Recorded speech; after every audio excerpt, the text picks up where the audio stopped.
Hey everybody, my name is JP Leonard.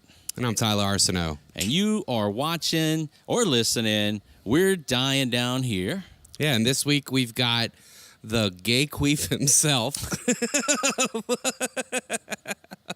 Mark Norman, everybody. Marcus Normandy. We did it. We're big time. We got some great stories for you, plus some tidbits and all that. Yeah, lots of good stuff this week. Stay tuned. Don't go nowhere. Roll the intro. Me.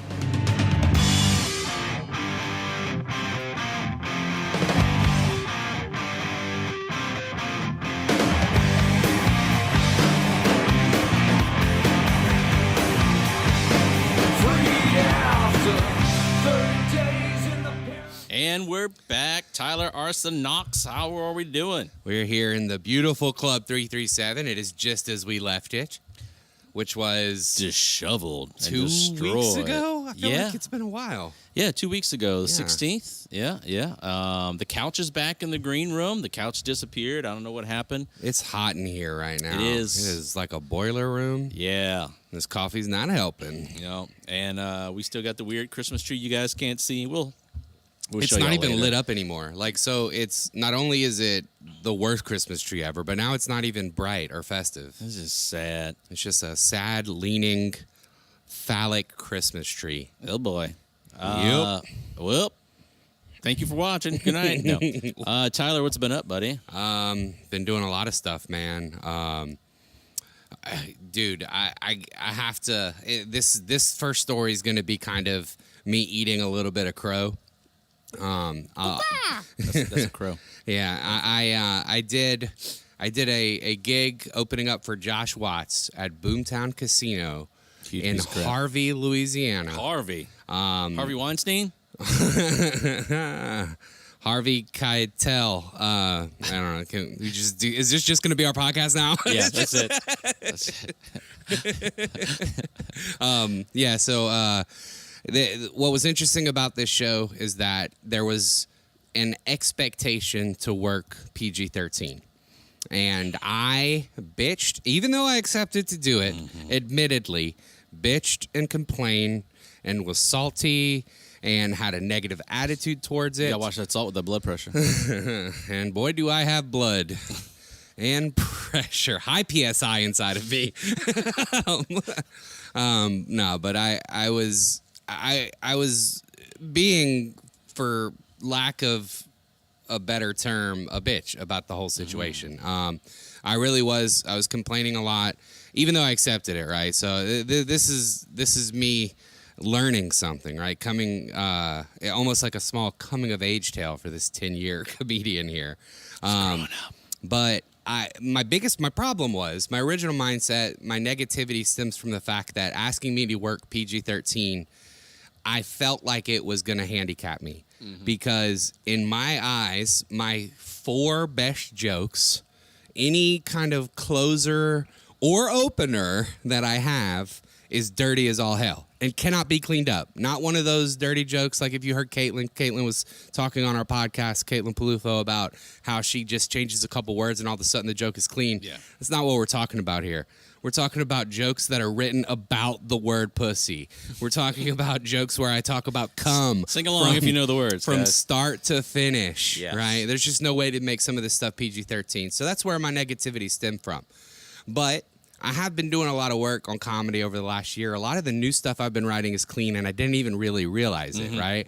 So when I started to put a 15-minute set list together and I was leaving out some of these dirtier jokes, I was still able to piece all 15 together. So as soon as I put the set list together, I actually felt like almost like a sigh of relief. I was like, well, maybe I can do this. So for those of you who don't know, like this, I've done one in Baton Rouge, same company that books the one where you did, and basically you get an email and it says PG-13, no F words. No F word. And I'm like, there's so many other words you could say other than F word. And which F word? But anyway, we know which one, the 4-letter one. Yeah. And then, but when I did the room in Baton Rouge, I've done it twice. The main guy who books all the stuff, he goes, it's all adults, 21 plus, do whatever you want, you know. But I get it, you know. You don't want, because you're getting old ladies who are gambling, they get free tickets, you know, when they don't hit on the slots. And like, so I heard that, and multiple people, including Josh himself, reassured me that it was going to be okay. But it's almost like because of that email I got that day, it like tore any kind of like little wind. it kind of took the wind out of my sails for a little bit. But honestly, I put on a smiley face. I rode up there with our buddy Brock White Lions. Yep. And oddly enough, we needed a host for the show because there was no host. So Brock got to prepare 5 minutes, open up. That was his first showcase. That's crazy, dude. That's crazy. This is his first showcase. Yeah, awesome, right? Right place, right time. This has happened to me before. I mean, come on, it's great. It happened to you again, so we'll say that after the thing. He was literally just coming to ride with me. I asked everyone in our small circle of friends if anybody wanted to come ride with me. Did he ride like the wind? I actually used that as my intro at the casino too. Yes. But yeah. So yeah, Brock got to do a set. Brock was great. Yeah. Brock was like a little personal assistant. Brock ran errands for Josh when we got. I mean, dude, as though the casino. Josh sleeves. As though the. He straightened his mohawk. As though the casino wasn't already treating Josh and us. Yeah. Honestly, like $1 million. Josh's picture was everywhere. Yeah. I mean, they had. Billboards up of every corner you turned in the casino was a picture of this man doing this. It was incredible. And they were really, really nice to us. There's a beautiful green room with some nice furniture. Green room, just like a backstage area, really. But, but yeah, Brock walked out there and they had audio issues to begin with. So his set kind of was weird. Because, was it a wireless mic? No, it wasn't. Oh, good. Okay. But he did have to deal with, actually, I actually don't remember. First time I did that run was a wireless. It might have been cut out on 2 punchlines. Oh my god. Yeah, that's fun. But it just wasn't turned on at all. And what was really funny is beforehand we were like, "Hey, do we need to do a sound check?" Guy was like, "No, man, we're ready to rock and roll." Gets up there, mic's not on. So Brock is just this is his first showcase. He's hosting. He's never done hosting duties for anything. But honestly, handled it like a consummate professional. Nice. He worked through it. He got the crowd giggling. He told him some zingers. He did about 2.5 tight and got the fuck out of there. Brought me on stage. I got into it. They started laughing at me out the gates. I was... Before you said something? They looked at me and they were like, "Look at this. This joke. This clown." Yeah, they were so warm and welcoming and I was real cognizant of like my cussing, and I wasn't saying I was. There was multiple moments where I was like, "Oh, I gotta say." I usually say "fuck" here. What do I say? So I just on the fly making some quick decisions. The only thing that I think was real memorable about my set. I mean, I did pretty well. I wouldn't say tore the house down, but like way exceeded my expectations. Yeah. I mean, I crushed. Josh killed. Like, Josh came in after me and swept up. Wow. But I did what I needed to do, and I proved a lot to myself. At the very end of the set, I was trying to remember what it was that I wrote down for a closer. And so I'm talking to the microphone, and I'm like, "Hey guys, I'm building up towards my closer here, just trying to remember what I'm." Listen, you know what? You guys need to understand. I got an email today, and that email said I had to work PG-13, and I wasn't allowed to say the F word.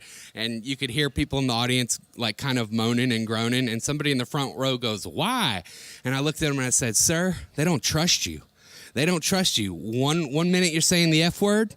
Next minute, you're fucking animals." It's a slippery slope, sir. So that got a big pop, right at the end. Because I kind of realized that nobody really gave a fuck. No. Nobody was there to actually give a fuck. Yeah. I did a clean set minus that. And I did my closer, got out of there, brought Josh up. Josh cleaned house. Awesome. Yeah, that was just, it was great, man. But... learning, constantly learning. Yeah. I think that you have to be open to that, because if you walk around these streets, these comedy streets, with a closed mindset, like you know it all, or like you've conquered everything there is to conquer already. It's just not true, man. You got to be prepared to learn something every single day. Man. That same night I was supposed to be on the Shane Torres show in Homa, but that got rerouted. And so that's pushed back to a later date. But earlier that week, I got to go to Lake Charles. Oh yeah, what'd you do? Monday night show out there? I did it or? Monday. Yeah, I did headline the feature spot for the mic, and it was a rough night. For who? For everybody? For everybody. Yeah. I mean, it was just one of those, just weird nights. But there was a lot of comics, for a lot of Beaumont comics. But just kind of. They've been coming out more. Yeah. They came out to your mic last week that you missed. Yeah. Oh yeah, that I missed. Thank you. But yeah, it was a little struggle. Well, I mean, it wasn't horrible. It was just it was a work. And then I didn't have anything else that week. And then we both met on the Saturday for the almighty Sean Patton. Man. Yeah, which you're gonna see that. You'll see that interview in a few more episodes. What a strong! I mean, dude, the show was insane. Yeah. So it was. Who was on the show? I think I hosted. Yeah. Isaac. Oh, me, Isaac, yeah. and Sean. It was such a weird weekend because Isaac broke down, and so me, and then you, and then Isaac, and then Sean, and then we had a great hang after. We went to the old cafe cottage and just to the wee hours. But yeah, man, Sean Patton's. There's a reason he's one of my favorites. We had a great talk. The interview was great, but the show, just watching him work. That was my favorite I've ever seen him perform. Yeah. I'm not gonna. I mean, I love Sean. I love his material, top to bottom. I've loved his albums. I love his special. I've seen him. He was one of the first couple national comedians I opened up for. But this hour. Yeah. Dude, there was something special about this. I would say it's my second favorite because I said on the interview, Bedwetter, that tour was my favorite ever. And I got to see it 4 nights in a row. It was amazing. But this one was great. And, I don't even want to talk about the show. I figure we can talk about when his episode comes out. Sure. But the hang after is the best. He is. His insight into comedy and his willingness to open up about his opinions, and he has some strong feelings and strong opinions on this art form. Yeah, I mean he's been at it for a long time, and he's one of the best. And I think we all agree that he should be a god. I think he has undoubtedly crept up well into my top 10, probably close to my top 5. Yeah. I mean, he's incredible. He was walking people at the end of his show, but in a good way. It's hard to explain. There were people not on board because of what he was talking about in the crowd, but it's one of those things where you would expect a lot more people to get up and walk out.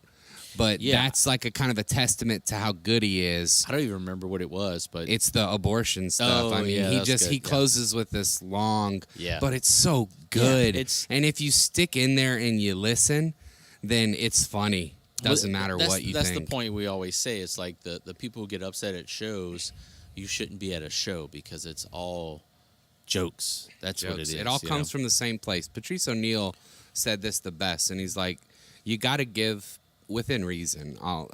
This is definitely not an absolute. It's a general statement, but you got to give people the bandwidth to fuck up. Yeah, because a joke that is funny and a joke that is not funny all come from the same place, and the only time people are offended is when they don't laugh. Yeah. And just because it didn't land doesn't mean that he was trying to hurt your feelings, doesn't mean he was trying to be racist, or he might be out of touch. He might be tone deaf to your views of the world, and that's fine, and that's a separate discussion. But we got to allow people the bandwidth to, fuck up and try stuff. A lot of comedies it's weird. Comedy's kind of trying to find out where that line is, and some comedians are more willing to cross that line. I think we're getting back to the things you can't say era. It was like the key words and the things like that. But it's getting back to being still serious, but you still got the goofiness. Like, hey, this is not like I'll talk about it like our group chats. No one's serious in there, but if you read it, oh my God, we would be crucified. Yeah, the amount of people that I've talked about murdering is probably crazy. Yeah, I mean, I had an inside joke that went on for months about trying to kill Sarah Tolomesh, which is totally not true. I just wanted her spot, guys. Yeah. I want to open for Joe List. I want to be married to Joe List. Well, guys, it's been a good run. No. All right. So that was our thing. Do we drop the bomb? Are we ready to talk about the big interview we did? Yeah, man, I think so. I think so. I mean, without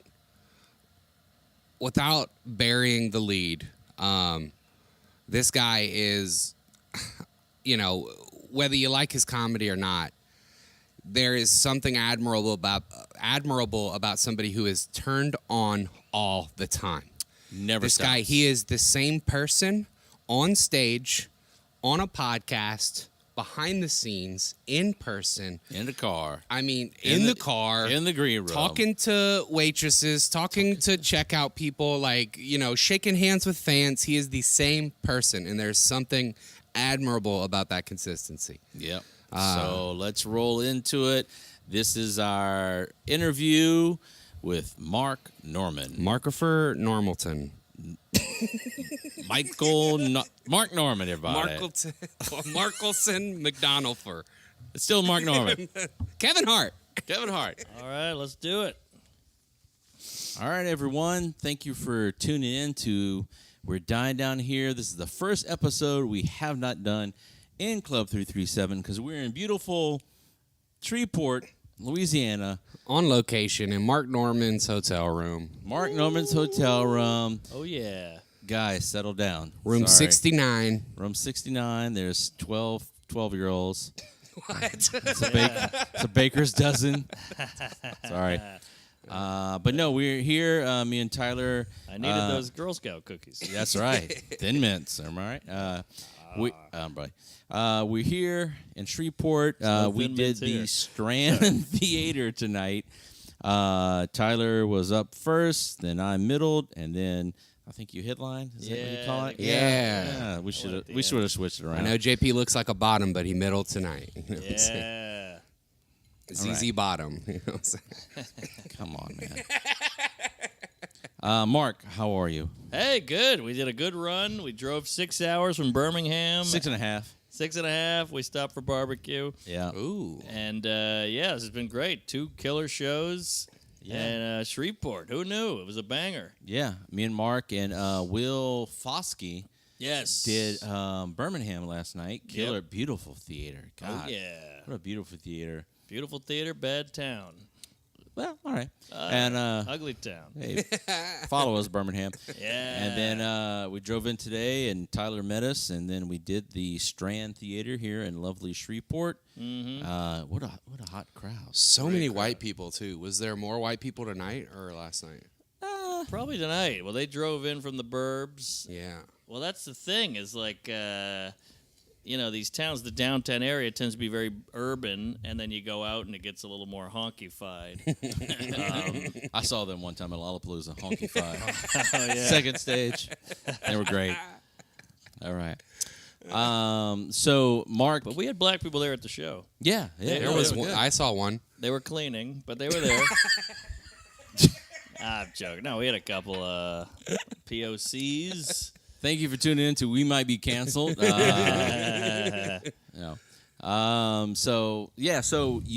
let's bring it back to Lafayette, which we're not there, but you've done Lafayette Club 337 numerous times, multiple Countless. times. So right out many. of COVID, you did 5 shows in 2 days. Oh, I is remember that right? Wow. Yeah, because we're like very limited capacity. Oh, yeah. We had you back in maybe 2016 or 17 was the first one. We had you one more time after that. Then we had you 3 days before you did Out to Lunch. Oh, that's right. I had to run that out. Yeah, It was like a quick one, right? That was the last minute one? No, that was kind of in advance. And then we and then COVID shut everything down. Then we had you a couple times. We had you after COVID. We did those 5 shows in 2 days.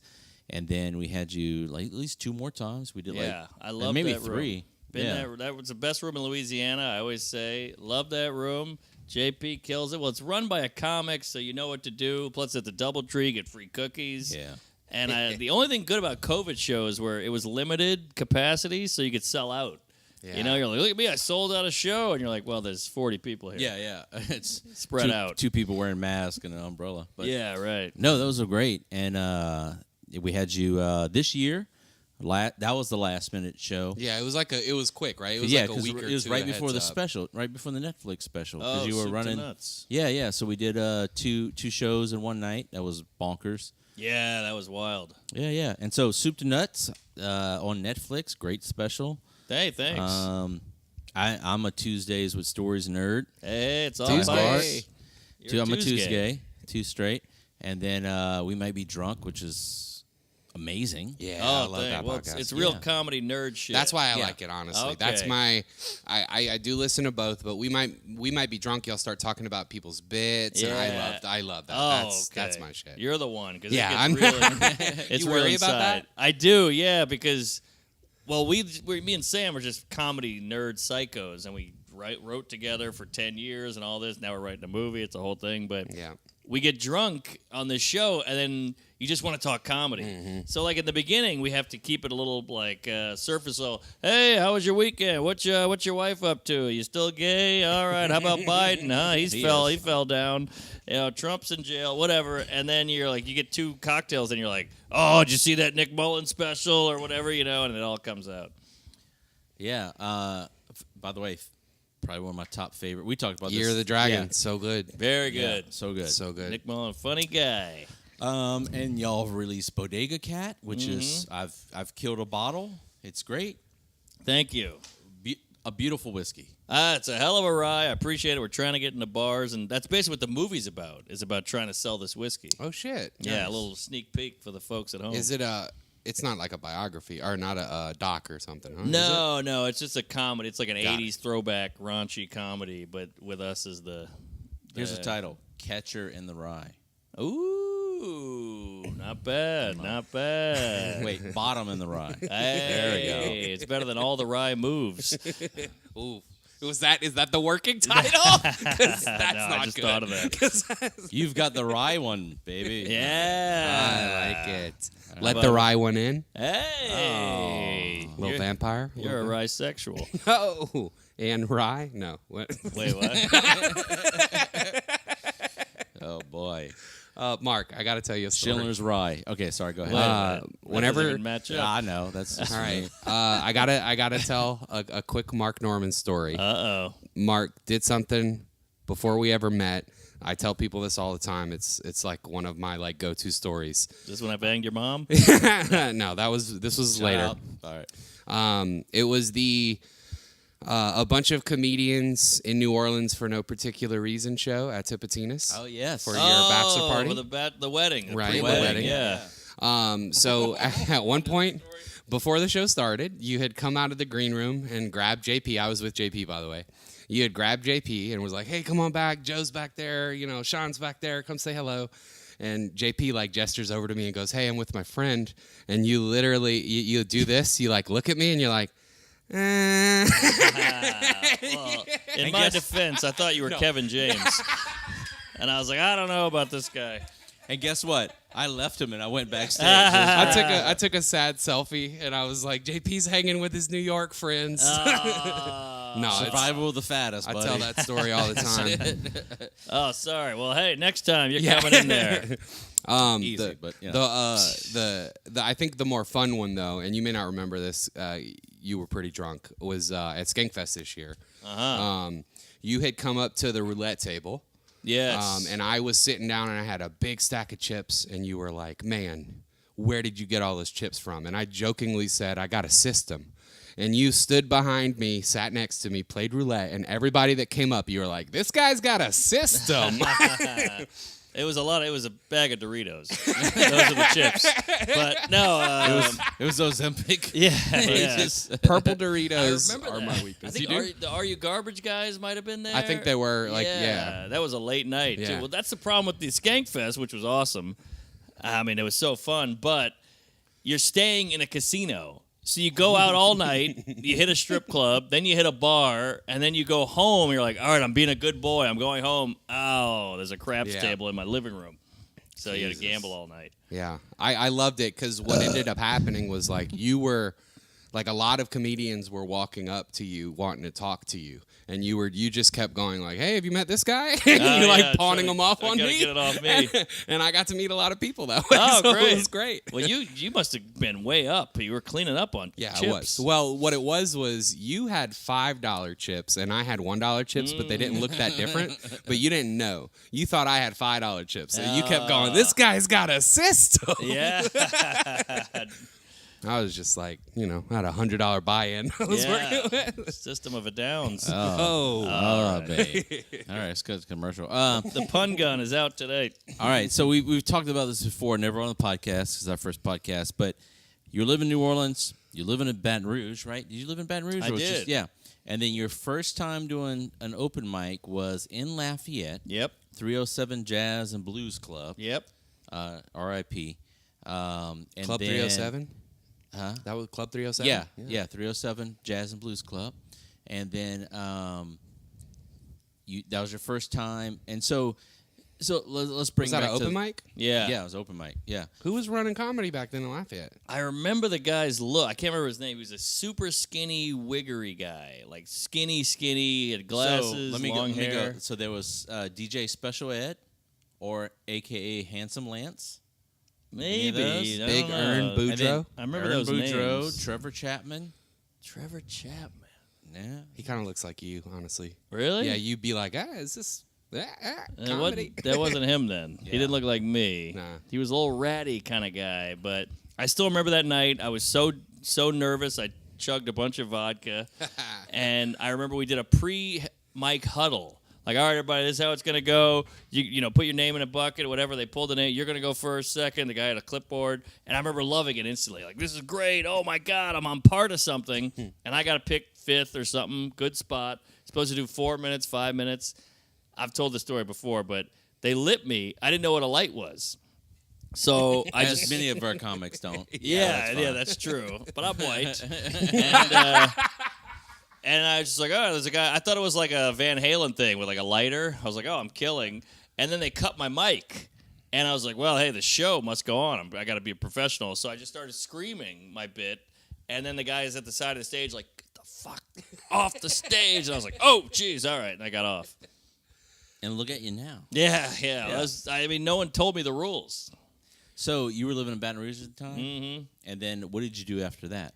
Was there anything in Baton Rouge at the time? There was a show or a mic at a place downtown that I forgot about. We did the station. That's still going on. Is that still we going? do it. I did it last Wednesday. Get out of that was a great room. It still is. We're bringing Stone versus Drunk versus Sober in January Yeah. to the station. Hell yeah. January it's still 12th going. or something like that. That was a hot one. There was a In place January, yeah. place on Governor Street behind a record store.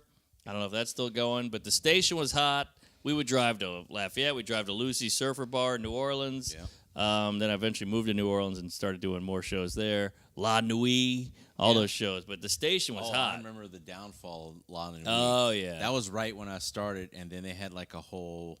They used to have a comedy festival, and they had a whole, like... Yeah. They lost it, though. Who were some of the New Orleans comedians? Oh, man, we had a good Was Sean group. Patton there yet? We had Sean Patton was like the guy. Awesome. But every now and then you got a Theo sighting. Theo, all When right. Theo was on Road Rules, so it was like TV. We're all just working bar Yeah. comics. He had been on TV, and that was like, oh shit! It was like Elvis. Theo's here, and he always had a hot lady with him, and he had an act. Like he would go up. I remember one of his jokes. I hope he's not gonna get mad at this. We're tagging him, but go ahead. But he goes, yeah, I was a little sick the other day. My buddy goes, hey, you're a little under the weather, and he was like, aren't we all under the weather? And I remember being like, this guy's a genius, What happened to Theo?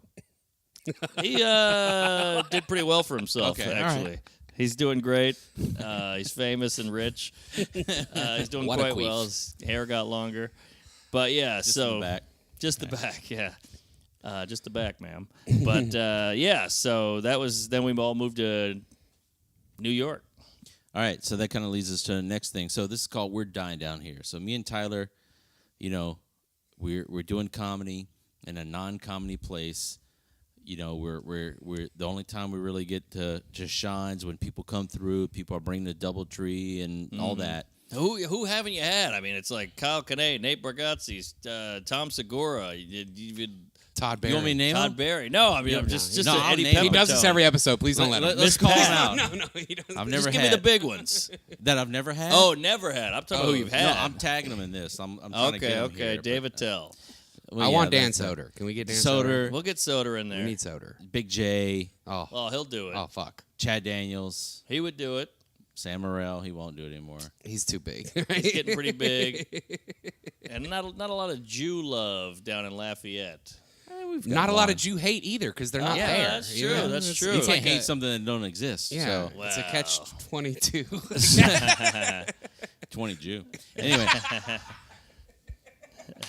All right. Thank Now you. we're fucking podcasting. Now we're killing it, dude. Yeah. Roll the tape. We call this podcast "We're Dying Down Here," and it's basically like, play on you're dying on stage, but like this is our existence. Tyler has a kid. He's got a job. I have 2 kids and a wife and a job, and unless we uproot, this is our reality of trying to do comedy in a non-comedy town and everything. So, for you, when did you decide to make the move from New Orleans to New York? When did you decide, like, this is it, in order to bring it to the next level, I had to do that? Well, I was hanging out with Zach Sims, Neil Stasny, and Sean Patton had already made the move. Yeah. So he was like, "Get your asses up here. If you really want to go for it, New Orleans. Let's be honest, there's a ceiling. Mm-hmm. You're not going to get from here to here, so you got to get out." It's a FEMA tent, but go ahead. Yeah, and so I've always wanted to live there, and I went to film school in New York for 10 minutes. So I said, "Fuck it, I'll go back up there. I'll go to my film school and ask to get a job because I knew everybody there. Got a shitty apartment in Crown Heights, Brooklyn, which is way out. Got mugged 3 times. Worked at the film school and did open mics all day, every day, and that was it." What was the point that you're like, were you at a point where, like, this is it for me, this is my ceiling in New Orleans, or were you kind of like, let's just explore? Well, there's a thing in life where, well, first of all, I feel like I exacerbated. Is that Yes. the word? That sounds good. I felt like I exacerbated the whole state of Louisiana. I drove here, I drove there, I go to Lafayette, I go to Baton Rouge, I go back to New Orleans, I go to Monroe, whatever it was. You go to Houston for a gig, and I feel like I worked that whole area, and I was like, I've done it.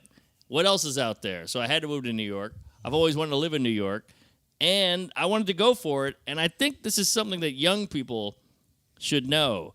It's good to have nothing going on in your life. Like, my back was against the cliff. I was a loser. I had no prospect. I had failed out of 3 colleges. My parents were like, you're hopeless. I was rudderless. I had nothing going on. So when I found something I actually enjoyed and cared about, I said, I'm going all in. I got nothing else to live for. Comedy's something, and I went for it. And that's why I went to New York. Damn. Because even if you fail in New York, at least you're in New York. Yeah. Yeah. I'm failing. I work in a shitty cubicle. I'm doing open mics at night. I'm bombing. I have no money. But I could be living at my parents' house. So I figure this is better than that. And pizza.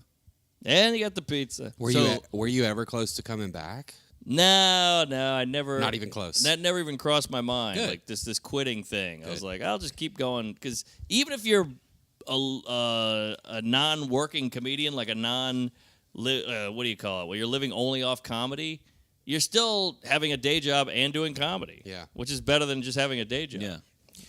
So when did you move there? What year? 06. And then 07. 07, after Katrina and everything. So when did you? How long did it take you before you started getting like I'm calling showcases, book shows? Ooh, it took a while. I had to do a lot of finagling.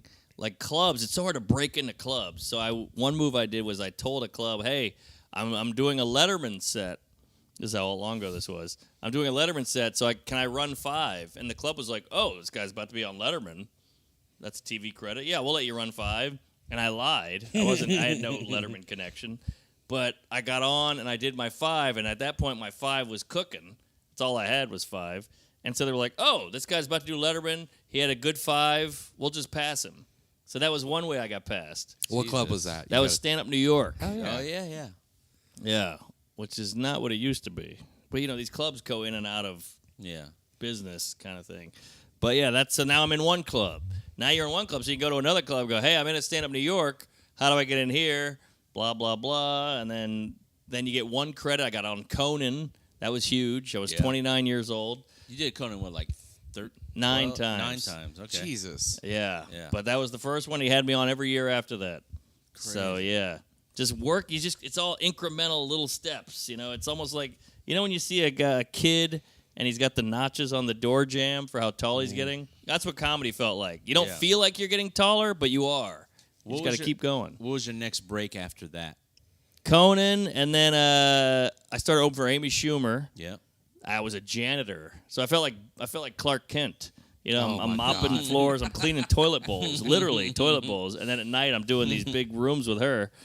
You just put a bomber jacket on at night and you transform into a comedian. That's what it felt like. Like I go into the phone Eyeshadow. booth and a little dark eyeshadow like a goth. And I transitioned. Which I and- saw you with her at the Singer, which Oh I yeah! didn't even know if I was doing comedy then. Like it Wow, was. that's crazy. Yeah, it was New great. Orleans. We also did the Mahalia Jackson. Hannibal opened. Oh, I didn't see that. Theo one. did a guest set. I Jesus. middled, and then she went on. Never heard of any of these people. Yeah. Wow. So, what was the next step, the progression after that? When did you let's talk about when you got past the Cellars, the Mecca, in New Orleans, and in New York. When did you get past there? Eventually, she got me in at the Cellar after a couple of years of opening for her. I never asked. She did it on her own, which I really appreciate. And then once you're into the Cellar, you're like, all right, now I'm working every night, all night, and then you get a little road stuff here. And to me, the key is getting on the road. Yeah. Everybody wants to get in the Cellar or wants to conquer New York. New York's great, but I think you got to use New York to build material, and I think you got to get out on the road to the real people. Because I see New York comics who are killers, and then you put them in Cleveland, and they bomb. So you got to be able to adapt. Is it just because they're not doing comedy for real people? Yes. Yeah. Exactly. And it's a lot of I'm half bi and part Egyptian, and people in Columbus, Ohio are like, we don't care. Man, Why I've is that seen funny? that. I saw that at the riot in Houston, as a matter of fact. There were 2 New York comedians doing guest sets up top, and they were I don't even remember their names, but they just came in, and it was very New York comedy, and the room was not having it. Yeah. And I got in right after them, and I just lit the place on fire, and they were like, how did you do? They didn't even watch my set. They were just like, how did you do? And I was like, this was great room. They were just bitching the whole time. I'm and by I was like, this Gibson. is the best. Yeah. This is one of the best rooms in the South. There you go. Well, New York's all about, this is who I am, and I feel like on the road it's all about this is what you want. Yeah. Does that make sense? Like New Yeah. York comics, a lot of them are like, this is my story, this is my identity, and the crowd in Poughkeepsie. Knoxville or whatever, they just want we just want to laugh. Yeah. We don't care about you unless you are funny. So when you started doing the road, did you have any representation, or was it just you kind of booking yourself? Like when you were doing steady weekends?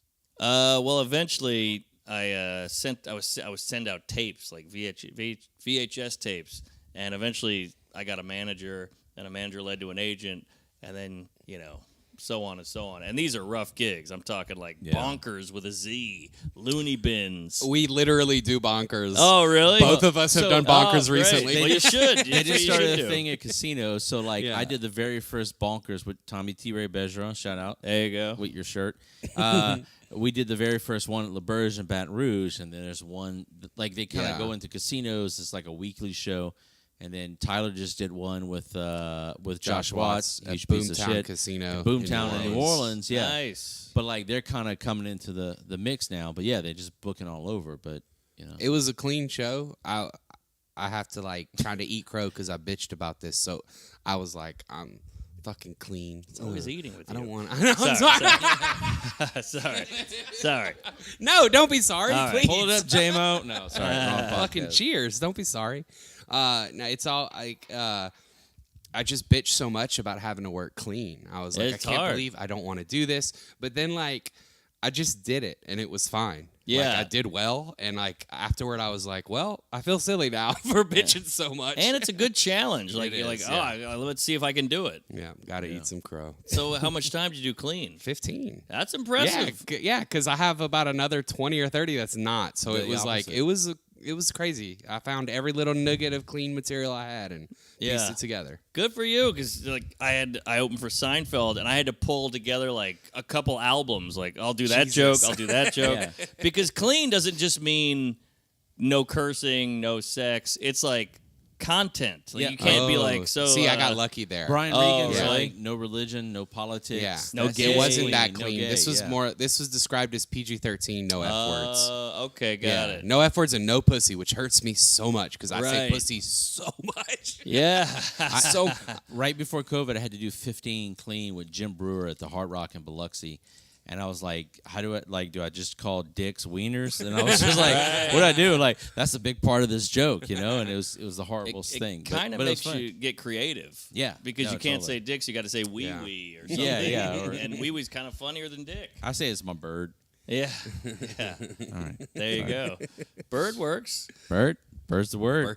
Bird Kreischer. Jesus Christ. Tagging him. Larry Bird Kreischer.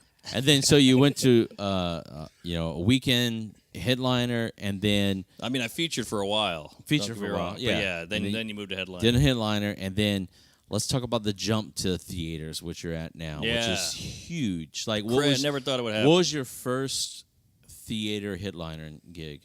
I think I did I forgot the name. The Agora in Cleveland. First theater I ever did, and it's such a weird jump because theaters are so different. There's no check spot. There's no chicken wings. They're there to see you. I did a bunch of papered rooms at Funny Bones all over the country, so they're like, it's just a family with a camo hat and a fat wife. Like, who's this? He better be good. And they're eating like a full steak in there, you know? And you got to like appeal to everyone, which I think every comic should kind of do. Like, that's why these bonkers gigs, they're a bitch, they're tough. But if you learn how to appeal to everyone, I think that's the biggest skill in comedy. That's the best tool in your tool belt. Because we all want to be ourselves, but if you can learn how to get strangers and be you, you've won the game. Yeah, I always feel like it's short-sighted when people like take this like I'm too good of an artist approach. Like I want to make half the room laugh and half the room upset with me. Yeah. What I the hate fuck that. are you talking about? Totally. No. But like man. a Tarantino movie, you watch Pulp Fiction, everybody loves Pulp Fiction. Yeah. It's a weird movie. It's so him. It's he could only write that movie, but we all like it. Yeah. You know, and that's the key. Is like making it accessible to everyone, but also you got to be you. Yeah. So now you're doing theaters. What's the next step for you? Like you got the specials. You got Out to Lunch, that was on YouTube. You got Soup to Nuts, that's on Netflix. Which, by the way, like congratulations, because like Netflix almost kind of stopped doing stand up for a while. It felt like, you know? Totally. Yeah, but now they're back. Now they're back. Now with they're a back. vengeance. They're Yeah. giving everybody what's special now. But Yeah.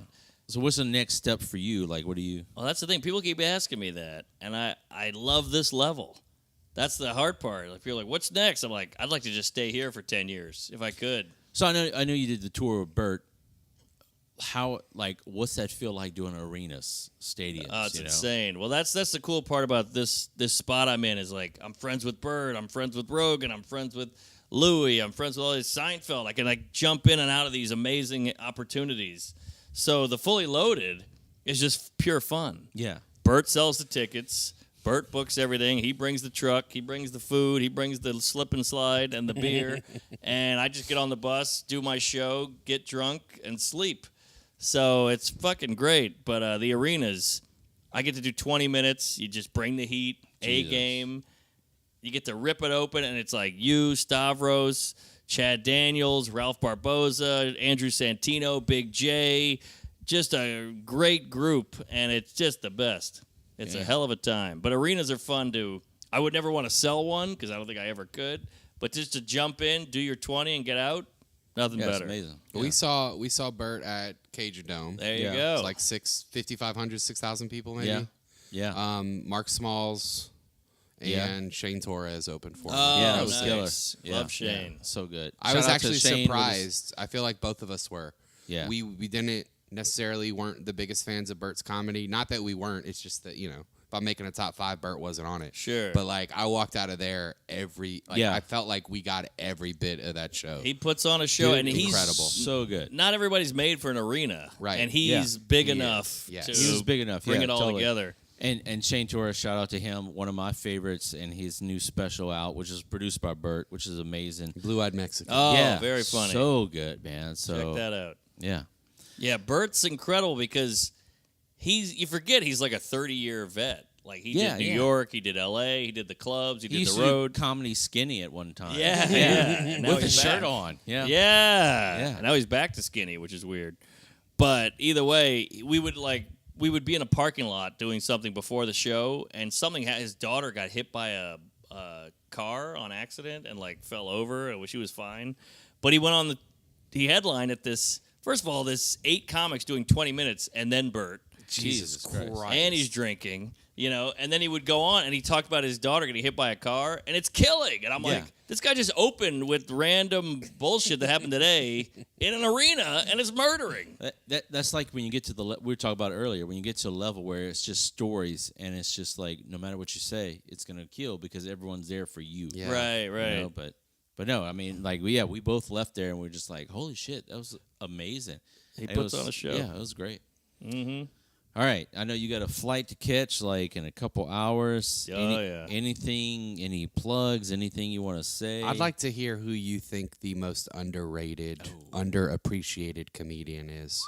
Maybe not one, maybe a couple if you don't want to just list one. Who do you anyone think? not in the room. Yeah. All right, Who do you go think ahead. is underappreciated? Well, I think Chad Daniels is like this hidden gem. That's one of his favorites. Oh, really? Fucking Like legend, man. top 2, top 3 comedians is him. Yeah. Just put out an hour on YouTube. I don't know if Killer. you saw it. And he's recording another one. I heard. He's Like got it's so dumb. much. Well, he recorded 2 that night, Yeah.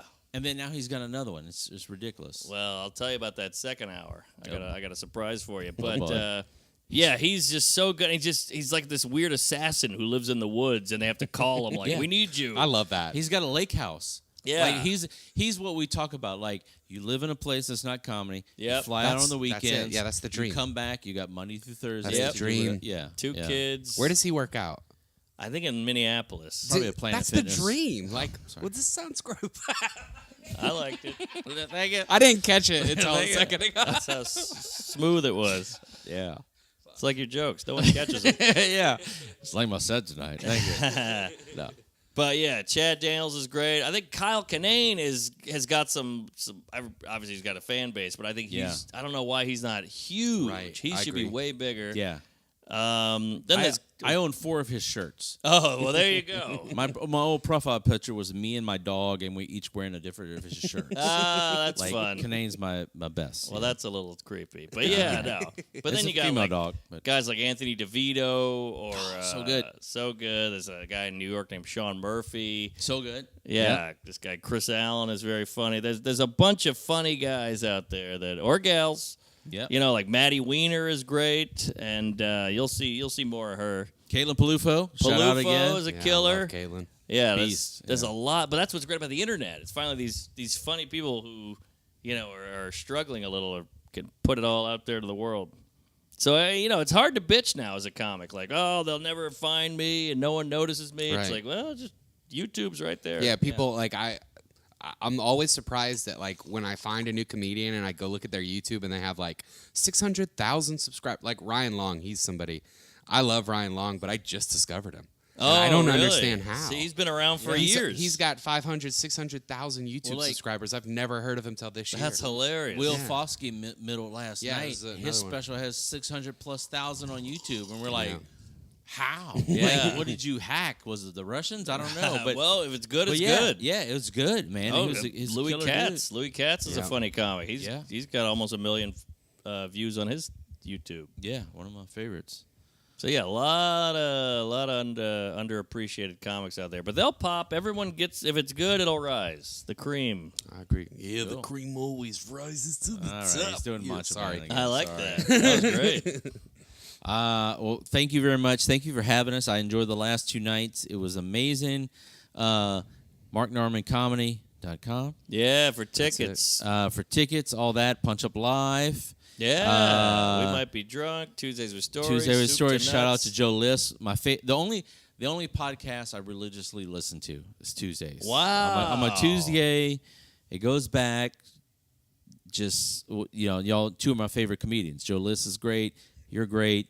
My favorite podcast in the world. One of the only Patreons I subscribe to. Every time he works with you or Joe too, he like obsesses over whether y'all are going to mention him on that podcast or not.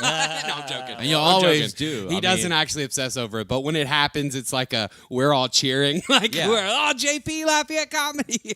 Yeah. It's like sleeping with a chick. She's like, well, I slept with Jason. It was pretty good. I'm like, what? Yeah. Well, no one said that. I just, Stop lying. All right. You need your 15 minutes of fame. I just need 4 inches of fame. So that's, all right, follow me. So Mark Norman, thank you very much. Thank you. We love you. You're gay. And good to be here. else. Thanks for having. Let's leave the cameras running. We got the bed right here. Oh boy, we can go right into a whole nother video. All right, 2 bears and 1 twink.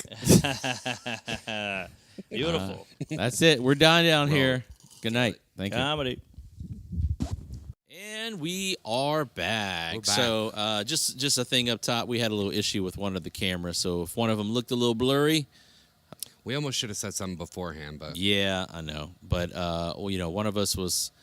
All three of us were kind of drinking a bit. So setting up a camera, push up. So this is how it went down. We got to do this because I was fortunate enough to do 2 nights at a theater with Mark Norman. So I went up the Thursday before the show. I stopped in Hattiesburg to kind of split up my drive on the way to Birmingham. Did an open mic at Southern Prohibition, which shout out Crowd Control. That's what I'm drinking now. They gave me a case of beer. So is that hot beer that's been in the back of your truck for a week? It's cool outside. But it's great. So anyway, so I did that, split up the drive. Then next day drove to Birmingham, got there. We were doing the Lyric Theater, which, beautiful, fully sold out show. How many people? 800. Okay. 800. That's all right. Yeah, it's okay. It's not our open mics, but it's okay.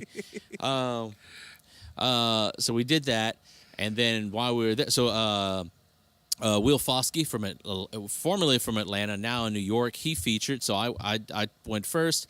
Will featured, then Mark. Amazing show. Just the hospitality, everything was great. And then while we were sitting there, we were looking at the next day, and I was like, all right, what's tomorrow? He goes, all right, you could do 25, 30, and then me. And I was like, okay. Well, also, just to set up a little bit more, at this point, Mark had already agreed to do our podcast. Yes. And I was driving to just come hang out and record the podcast, watch the show. I was going to be a stagehand. So Jason being the great friend that he is, I said, well, Tyler's going to be there. I don't mind giving up some of my 30 so you can do a 10. What a sweet way of admitting you don't have 30 minutes, Jason. God damn it. I could have did 75, man. I would have went last. 75. What a weird number to choose. I got a tight 74, man. But no, I was like, well, Tyler's gonna be there. Like, let's do that. And then also, it's what you do. I was like, okay. He goes, yeah, absolutely. All right, cool. So you did 10, I did 20, and everything. So you were there. We met up, got in the hotel situated, and then we went to the Strand Theater, Shreveport.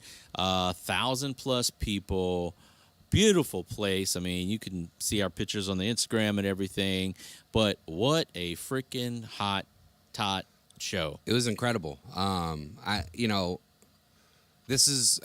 Norman brought me out on stage, which, I know you got to experience that the night before. But that, to me, it was crazy. It's like just when I think I've plateaued, the next something else happens. Real quick, before we go to your walkout, let me tell you about my walkout the night before. Oh yeah, all right. Okay. That was funny. So they asked, what songs do you want? Okay, and I said, I don't know why I've been on a kick lately. Elvira by the Oak Ridge Boys. All right. So Mark does the big intro. Blah blah blah. I walk out, no music. Okay, I get to the mic. I'm like, well, that's fine, no music. And I said, hello, or whatever I dumbly say, and the mic was not turned on. in front of 800 people. In front of 800 sold out place. Like, just 3 I'm stories. getting goosebumps just thinking I about think, it. I think Groucho Marx performed there. 3 stories. And I went in front of a theater, great acoustic, because I went, is this on? And the whole crowd was like, no. And I went, all right. And then I just sat there and I looked to the side and everyone's scurrying. And I yelled, like, talk amongst yourselves for a minute. And then the music came on. Oh no! Just out of nowhere, like all just- you really needed was a microphone to come on. Just raw dogging Elvira by the Oak Ridge Boys, and it was so funny. I'm glad, like, the audience laughed, they died laughing, they started clapping along to the beat, all on the downbeats. They're white, and I'm just sitting there like, and then finally the mic comes on, and I was like, hey, I'm one of the Oak Ridge Boys or whatever, and then. My first 20 seconds was me just like awkwardly trying to come out of that and process it, and they were with me. And then it was amazing. So, all right. So going back I'm still trying to figure out how this mistake was made. Like, what kind of audio engineer is like, oh, the music's not playing, and then sees you walk out on stage, the microphone's not working. Yeah. Who still goes, let's get the music working Let's get the first? music going. What? Like, that's the worst. But why wouldn't you turn the mic on? I know, just turn the mic on, skip the music, right? But it ended up working. Because if he would have done it the correct way, it wouldn't have been as funny, probably. Oh, no, I have good jokes. Yeah. But Yeah. that's not what I meant. It was the moment. recovery. Yeah. So anyway. All right, so Incredible. going back to you, the intro there. Yeah, man, it was great to have somebody so popular right now. I mean, Mark is arguably one of the hottest comedians in the country. Indeed, He's yeah. getting bigger and bigger and bigger. And just to have him say my name correctly and bring me out on stage. Right before he went up, he went, say that last name again. I went, Did he Arceneaux. really? Yeah, Nice. he did. I appreciate that. He's good looking out, Mark Norman. Yeah. So that was such an amazing moment. However, my intro music did not start right away. No. And You put your drink down and the intro music I started. stubbornly, not stubbornly, but like I'm just gonna have to be better about this. I really have in my head this vision of coming out to Christopher Cross, but like it's the opening is so long that you really need to be working with the sound engineer to time it right. Wait, let me just stop everything right now. I've been playing Yacht Rock as the intro music for all Club 337 shows since I started here. And not once has anyone asked for that. And now this dude is rocking Christopher Cross. And look, 100% credit to Neil Rubenstein. Like Neil, like I saw him come out to that song and I was like, that's it. That's I'm my okay with walk-up it. song. I am just happy that people were embracing my Yacht Rock. Yes. You know, that's all I want. I like how the guy at the Strand didn't know that. He knew Sailing. But not. I'm like, oh, the most depressing Yeah. song you can ever listen to by Christopher Cross, but you don't know Ride Like the Wind. you know? Come on, man. Anyway, What an incredible feeling, though, walking out to 1,000 people 3-story. screaming. Just, oh God, it's the best. So you did your set. I think Yeah. it went okay. Dude, I did very well, I feel like, and That was sarcasm. I have to be honest though, because this is my current feelings on this, but like, I don't think we could have failed that night. No, if you fail at these shows, you should. You haven't put in the work You yet. have it. You have it. Because, like, I mean, they were hanging on everything, like every tag. Like, you know, it's in my opinion, it's easier to make 1,000 people laugh than it is to make 11 people laugh. Yeah. And I think don't want to that's my experience biggest making takeaway. 1,000 people not laugh. God damn it. Because like I've done. So this is the third official theater I've done with Mark, and then I've done a big like 1,000+ with Jim Brewer. I did 1,000+ with David Tell, and these have all been beautiful. But I would probably X myself off if I did not do well. Dude, I can't with imagine that many people. Yeah, like I'm serious. Like what it actually is, and Mark, me and Mark had an exchange after my set that I think was very telling. Of just I have the right mindset about this, and Mark was like, "Were you nervous?" And I was like, "Honestly, no. I didn't really know what to expect. Yeah. But I knew that I've put the work in to get here. Yeah. I deserve to be here. I truly believe that. And once I started saying jokes and realized that like literally every bullet point of my set that I think is funny, they laughed at. Yeah. I was like, well, shit, this is what it's all about. I'm nervous until I get to the mic. Walking out, I'm like, don't trip. Put your shit on the stool. That's it. As soon as I grab the mic, unless the music doesn't work or the mic doesn't work, it's the best feeling in the world, you know. I just tried to own that moment. That walk out on stage with the cheers. I mean, I put my hands out like I was Macho Man. Yeah, you bro. came out like, I'll tell you. I was like, don't take off your shirt. Please don't. Please don't take off your shirt. Never. Who am I? Bert Chrysler? Bert Chrysler LeBaron? Bert Chrysler of Baton Rouge? Oh, no, you had a beautiful set, and it was like great. And I'm glad I got that little intro video. And then I'm sitting there, and then me and Mark are just walking behind the back curtain, backstage, pacing. And then you brought me out, and I had probably the funnest set I've ever had. And I knew I was so comfortable because I walked, like the two monitors there, I walked past them. I was going to the side. I was like Chris Rock. I was going to climb. You normally just stand there, and you were, you were something moving. about that night was beautiful. And I like the more I walk to the side, I can see people over here, and it just like pops. And like I told y'all I told Mark this when I got off stage, like in the middle of my set, I just thought to myself, I can do this for a living. Like, this is the greatest feeling. Yeah, now, you know you're killing when in the middle of your set you have time to talk to yourself. It was self-reflection. Give yourself positive affirmation about what's happening in the moment. I was like, good pants, good shoes, killing it. Your shirt, let's see, we'll get a better one. You know, but God, yeah, it was amazing. And then we went sit in the back by the sound booth where the camera's at. Got to watch Mark the whole time. Also, I've never eaten that many carrots in my life in one sitting. But it was broccoli for me. I ate a lot of raw broccoli. And then, and so we're sitting there, and then Mark finishes, and so the lights come on, and we're packing up the camera, and then we have the whole bottom floor of the theater coming out, and everyone's just like, "Oh my God, y'all are great!" And I was just like, "Yeah, it felt so good." Right? If I had my own hotel room, they would have been damaged to towels that night. Just saying. We made a mistake by not bringing stickers or something. Yeah, because the amount of people like shaking our hands, I should have been sliding to my Instagram handle. There you go. Like, what I am know. It's crazy. Anyway, and then, but afterward, we continued. We podcasted, right? That's what you guys saw. Yeah, we got to hang out in Mark's room. So that was in Mark's room, and because I he had more room in his room, except for the one little camera.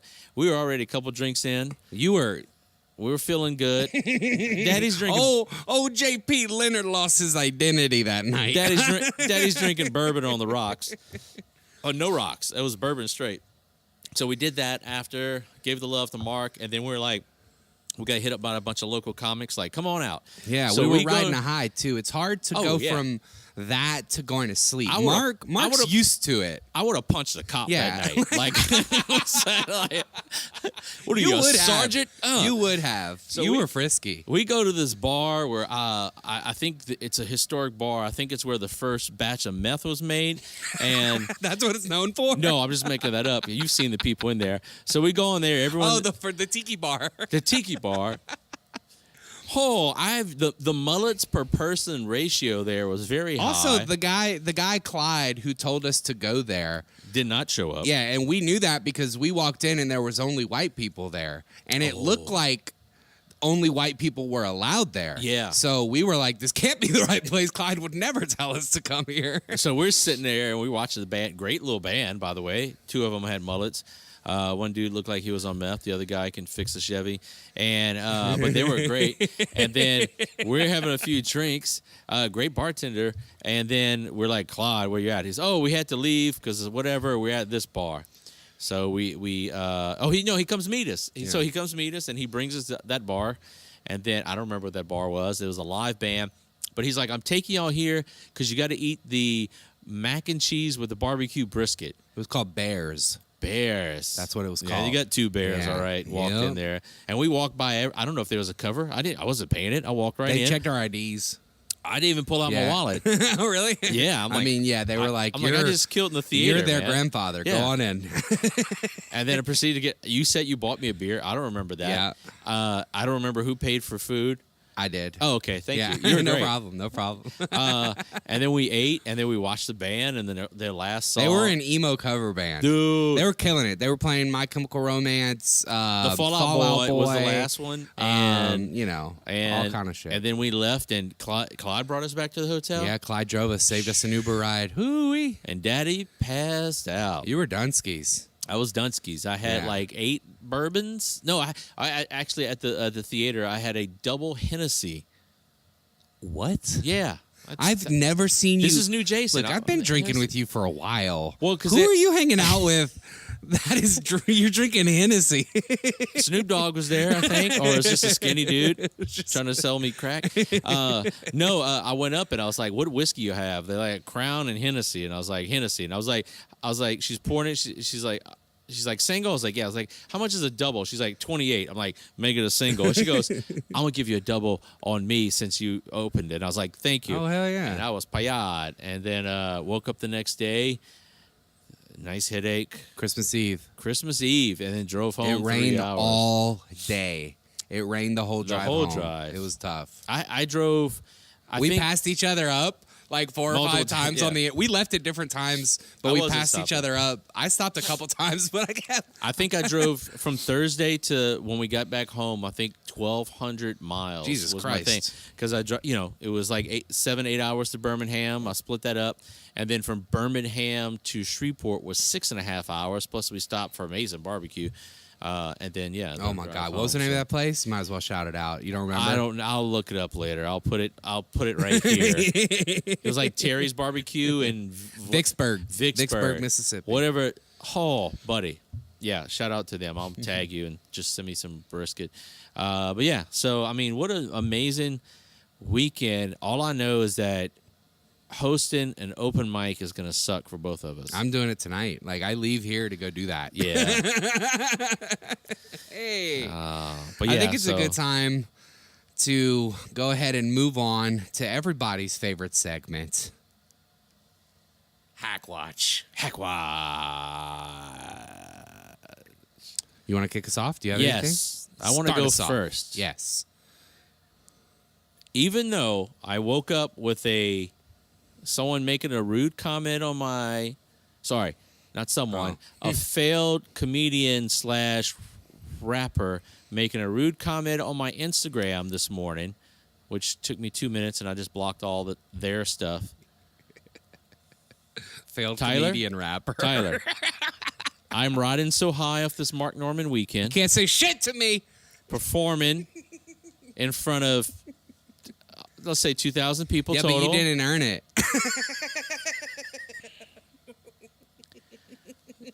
JP Leonard has no hack watch this week. I am going with the good graces of the Lord and Savior, whoever that is, George Burns, and I'm pulling back my resentment for people, and I'm trying. This is new JP Leonard. I'm trying to be very positive. I have no hack watch this week. Whoever you are, whatever you're doing, bless you, but I'm not complaining this week. All right. They don't watch. There's 0% chance they watch this. That's okay. Whatever.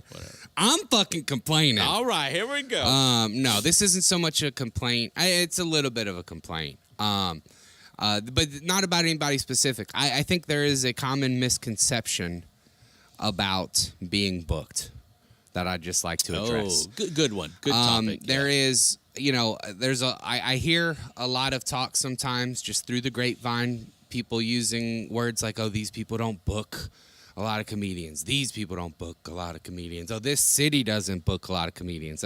And when I really start to listen to and start to ask questions to some of these people who are like, yo, I'm not getting booked in X city so much. One of the very first things I ever ask someone is, well, what producers do you know there? What shows do you want to do? Have you reached out to the producers? Majority of the time, those 95%. people tell me no. Also, before you even hit up, go to that city, go watch a show, try to do something, just try to make those connections. That's what I did when I started. I didn't know who Baton Rouge and New Orleans was. I went to shows. I went to mics. You got to make those connections because it's easier than cold calling, you know?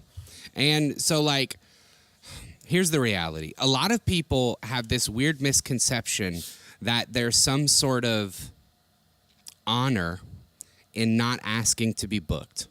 And it's bullshit. There's no honor in it. That's like saying, that's like spending all of your life working to become a mechanic. And then whenever it's time to put in a job, you just sit on your couch and you say, I'm the best mechanic. They should come to me. No, man. Break down. Take your resume. Yeah. Go put your take your resume. Was that a backfire? I got this one. All right. Your pistons are, I don't know, car stuff. You need to fix your radiator clutch. Yeah. Put your resume out there just like you would with a job application. If you here's the I don't want to jump the gun because you can't skip the part where you get good. Okay? Oh, please You don't. can't be delusional. You can't skip the part where you get good and then go ask to get booked. You can't have a shitty tape and go ask to get booked. You need to build a resume. Yeah. You need to build a skill set. And when you believe you deserve to get booked, go get booked. You think we Stop want to crying? You think we want to open for 1,000+ people? No. We're building our resume, but sometimes. You're making it seem like Oh, now the place I'm coming from is questionable. oh yeah, my bad. Forget that. We want to get booked in front of 1,000+ people. I just say no a lot of the time because I've got shit to do. I really do think, and this is not me. I don't want to call anyone out. I just think that it's an incorrect mindset people have adapted. I'll tag them in the comments. I just think it's an incorrect mindset. Yeah. I think you need to, because I mean, dude, when I'm not booked, like very rarely do out of town producers reach out to me. No. It's like, it's crazy. When people start complaining about not getting booked out of town, I don't reach out. I mean, I personally reach out to people and ask for gigs when I see that it's been long enough. Yeah. So I've been away for like a couple months from that place or something. I'll just reach out to that producer Yeah. again and be like, hey, I'm here. So for me, I'm a little different as a producer when I do my shows because we've always had a small talent pool. And to get a variety, I reach out to Baton Rouge, New Orleans, Houston, Austin. Hey, come here because I seek more. But like if you're trying to get booked in Austin and Houston and you're just waiting for a call, buddy, you got to wait all day because you're dealing with hundreds of comedians who are way better than you most probably, who have more reps under their belt because they're getting more reps because they're in these big markets, you know? So, yeah, you've got to make it, but you've got to do the work. And it's not like about years. It's just about like it's not I'm about doing years. sets. I'm prepared. I can go into this place. Hey, I'm so and so. Blah blah blah. I would love to do your show. Yeah. Yeah. I like what you said about it's not about years. Because I think that some people get hung up on that too, and maybe I do as well. But the truth is I mean, we're close friends with people who've been doing it a couple years, and they deserve to get booked more than they are. Yeah. It's just about taking that time to build those relationships, put your tape I can't say this enough. And like some people might think this is outdated and antiquated. I actually think it's never been more important to have a good tape. Oh my God, yeah. It's just never because you may not feel like this is a competition, but if you're adapting the mindset of you want to be booked, then it is. So if you're a comic and you're trying to get booked and you don't have a good tape, that is on you because one, the technology's there. You can record an amazing video with your iPhone. Get you a good tripod. Get you a tripod for $30 off of Amazon that goes up 6 to 7 feet. Or one of the ones that you can wrap around. You can wrap it around anything in the venue and put it up wherever you want. And you don't film it in portrait. You film it in landscape. That's right, And also, if you're going up there, you're not going to be able to get any audio feed. There's little attachments you can buy on Amazon. It's a little mic you clip here, and it goes right to your phone. And so you get the best audio rather than dependent on the speakers. You're wearing a lapel mic, and you can also have the audio from the audience in there. Or so many people have cameras. I've never had cameras until... Plus, you didn't see nothing. There was no pause there. Plus, with the technology you have, like I never knew anything about video cameras. I bought a camera because I did a little research and I got an entry-level 4K mirrorless camera. Now I have 3. Bam, bam, bam. The irony of that is like you were like, with the technology today, and then this camera breaks. Yeah. And we had to pause the podcast. It's hot in here, so it overheated. So yeah, you get that. So you can invest in that. But again, if you've got a phone, it's probably really good. Or ask someone. Someone's probably got a nice camera. Hey, let me throw you $10 to record this, or let me borrow it or whatever like that. You need to take that. One, it may take you a few tries to get a really hot set. That takes time. Yeah. Yeah, that's a thing. But like anyone who comes do Stone versus Drunk over here, I record the sets. You're getting a 2-3 cam mix, beautiful audio, everything's perfect. As long as your set's great, you now have the best submission tape, and you've got to put it out there. But you got to know what you're doing with. Now, there is like a chicken and egg scenario with this that I understand. Some people are going to be like, well, I don't get to do Stone Drunk Sober. How do I get a tape so that I can do Stone Drunk Sober? My first tape wasn't from Jason's 4K cameras. It was from my Samsung Galaxy. My first tape, the tape that got me on a Skankfest was from my Samsung Galaxy. Mm-hmm. Nothing fancy, no microphones, no nothing. It was just mounted in a room, and that's what I used. But I mean, there's comedians I've booked without ever getting a tape because I'm watching them at mics. I'm watching them whatever, So that's the other thing too. It's also relationships too. But and we've had this talk before, just because you book me on your shows in this city doesn't mean I'm booking you on my shows, because it's also like, what's the quality of the comedy, And that's a big part of it too. As long as if you're doing the work and you're doing well, you're going to get notice in your circle. If you want to get notice outside your circle, you got to have something else that they can know who you are, or go out there. Yeah, and what you just described about not necessarily being the kind of person that trades shows, a lot, you have to understand when Jason says that, a lot of that is about what is at stake. Yeah. Just because you let Jason go headline your open mic doesn't mean he owes you a gig at Club 337, right? Yeah. Like that's what you kind of mean. It's like you have to think about the stakes. Like it's just it is what it is. But there are producers that book me that I book them because they're good, from New Orleans to Lake Charles, to Houston to Austin. But don't skip the part where you get good. Too many people are looking for shortcuts, and they're trying to skip the part where you get good. Here's the deal. If I run Lafayette Comedy. It's just me. I'm on the hook for these shows. At the end of the night, no one has to answer to angry messages or emails Except or for people you. when they leave, except for me. So if I'm going to book someone, I need you to come in here, and I'm bringing you 150 people on average, a packed room. Everyone's ready to laugh, and if you don't bring it, but if you're not even doing the work to even get to that point, so and it's not. It doesn't even have to be that kind of like, don't be so stressed out that you're scared to bomb type of situation. That's not what it's about. It's about putting the work in the right way over time and showing improvement. You will get booked. Yeah, and we had to do that. Yeah, I mean, look at that's some what we people did. weren't getting booked. Yeah. And then they got better, and now they are getting booked. That's how it works. Going back to where I started, it was like, trying to get on shows. But I have a different philosophy on things. I respect rooms. I respect shows. So for me to walk into a room, for me to walk into the New York Comedy Club or the Stand, I'm very humbled. To do the theater, when we walked into that theater, I'm on my P's and Q's because I'm like, holy crap.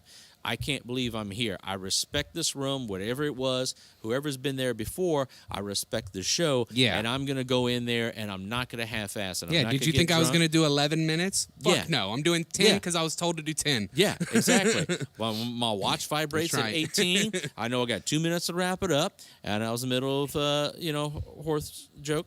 And I was like, horse pussy. No, you I say know it. that. I got to get out of that. But that's how I am. I respect, like, rooms hold magical things for me. Walking into the Comedy Cellar, just to sit there and watch a show is magical for me. All these places. So when I go there, I'm being respectful. I'm doing everything. But the work before that is so much more, and you just got to respect the game, This was my favorite hack watch we've done so far. Yeah, I didn't have one. So much passion we brought. You notice just I was now. like, no, I'm good, but here we go. So I think, from now on, we're just doing one person starts a topic and then we riff. So, all right, man, what are you recommending this week? Rex, all right. this week's rec is one of my buddies and one of the best dudes I know, Shane Torres, the blue-eyed Mexican. I watched it. Very Produced good. by Bert Kreischer and It's on his YouTube channel. and his wife. Is it Leanne? I'm sorry. Yeah, I forget. Leanne Kreischer. Leanne Kreischer. It's on his channel and Bert's YouTube channel. I didn't know that. That's It's on- awesome. it's on, yeah, they put it out on Shane Wow. and Bert's, which I don't know how that works. That's but cool though. Yeah, I mean, hey. double the views. So yeah, I whatever. mean, I've watched this set for a while. It was good to see, nice and official. It was a weird room, like the backdrop. It looked like he was at like a weird First Baptist church around here, and it was like this weird backdrop. But it didn't take away from the show.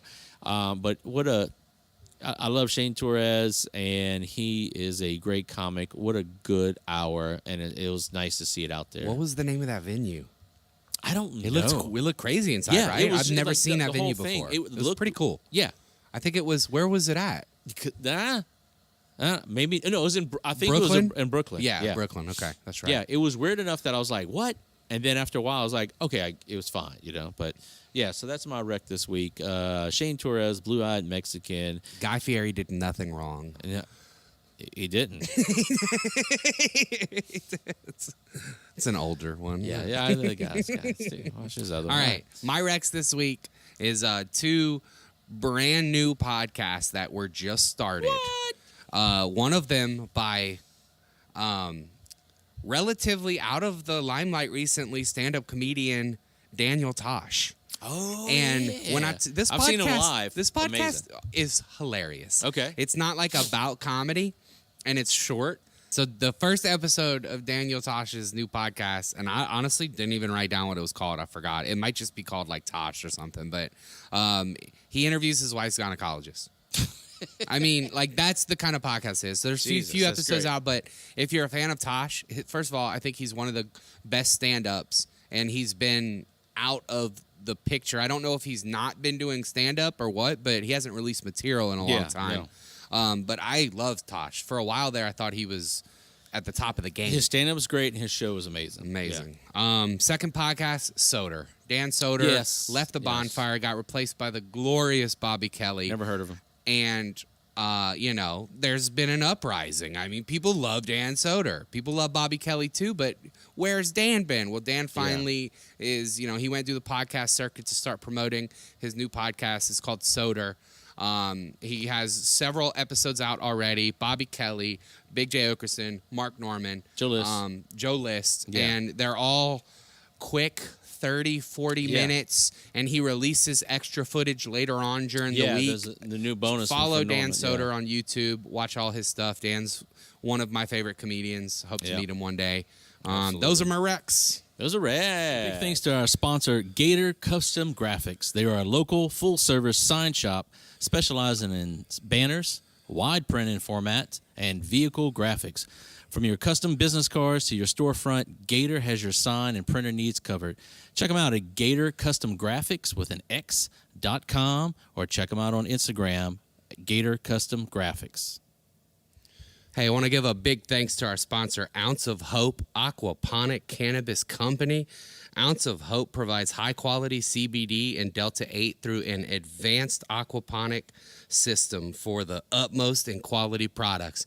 They also gave me this hat because they know how much balding middle-aged men love hats. They also provided our huge Lafayette comedy banner. Not balding. Not who, you? You're lucky. Check them out at ounceofhope.com. Dates, Daddy, hit me. All right, so this comes out New Year's Eve or New Year's Day? New Year's Eve? New Year's Eve day. All right. January 6th, bringing Stone versus Drunk versus Sober to Lake Charles with old Jacob Guidry going to Library Riot, which is ironic that we're doing a show at Library Riot on January 6th. We're storming the library. Storming the library. January 12th, me and you are at the another riot, the riot in Houston. We're doing You Look Like. Yeah, and we're hopefully also going to pick up some spots at Secret Group that weekend. Just Secret stay Group tuned. Follow us. Me, you, and Ken Edwards, and we're joined by former Lafayette comedian, now dead to us, Joshua Jordan. Yeah, we're doing Houston versus Lafayette You Look Yeah. Like contest. Yeah, it's going to be And we are brutal. going to murder them dudes. I hope. love Houston, but they ain't ready for this smoke. Yeah, I got to Let start me tell you. January. I got so many Mexican jokes ready, dude. Oh boy. I mean, Anyway, my guy's right. January 19th, Lafayette Comedy returns back to Rally Cap Brewing in Baton Rouge. Amazing beer, good people, so good people. That is going to be there. Wonderful show. January 21st, I'll be as Kenny Rogers doing the Ghost Roast at Atmosphere with Oof Comedy. January 22nd, I'm doing something in Lake Charles. I don't know what. I just have it down, but I bet you it's Kill Tony or no, the review. Murder Anthony. Unless you're headlining the open mic again. No, please. He said, please no. January 24th, brand new show here in Lafayette at Adopted Dog Brewing. I don't know why I did that. Arceneaux Hall is hosting. No, on Dulles, awesome brewery, great beer, great food. We'll be out on the patio. Tickets on sale now. January 25th, I'll be hosting for Laura Kilmartin at the ACA. A wonderful, wonderful comedian. You've seen her on Conan and everything else. That's part of the stand-up comedy series at the Acadiana Center for the Arts. And then January 27th, bringing Stone versus Drunk the opposite way. We're going to Baton Rouge to the station. Rouge. First time at the station. So there's no Stone versus Drunk in January in Lafayette, but we're bringing it to Lake Charles on January 6th and Baton Rouge on January 27th. Everything available at LafayetteComedy.com. All right, Tyler. I'm going to try to roll through it before we lose the last camera. Obviously, a lot of those... Oh, you didn't say 51st Jokes. Shit. January 4th, 51st Jokes at Club 337. Yes. January 6th, of course, he talked about Houston, You Look Like. I'll be there, too. We do so many days together. This is silly. However, this is one Jason's not going to be with me for. Who's the booker? I will be in Damn it, I lost Austin. the camera. I will be in Austin. He lost the going. camera. I'll be in Austin January 19th, January 20th. I have a spot at the Creek in the Cave at 11 p.m. Shout out also, Rebecca. Rebecca Trent is amazing. I'm trying to pick up some stuff the Friday. Still working on it. Stay tuned.